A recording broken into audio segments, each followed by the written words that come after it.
Et en matière de santé, justement, pourquoi les hôtesses de l'air et les stewards sont beaucoup plus exposées au risque de cancer que le reste de la population? Une récente étude américaine le confirme, en cause notamment le rayonnement cosmique. En détail, Benoît Dutot, Éric Poncelet.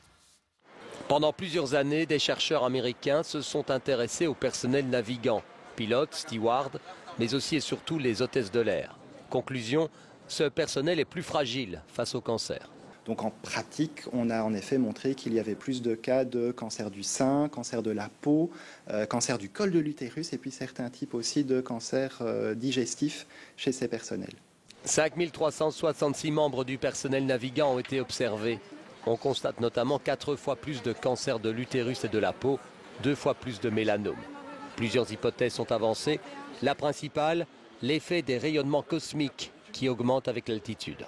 On sait que les radiations ionisantes à forte dose peuvent augmenter le risque de cancer. Maintenant, le fait de naviguer en altitude s'accompagne aussi d'autres facteurs de risque.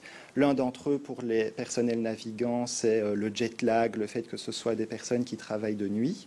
C'est aussi des personnes qui probablement vont avoir une hygiène alimentaire qui est un peu moins bonne.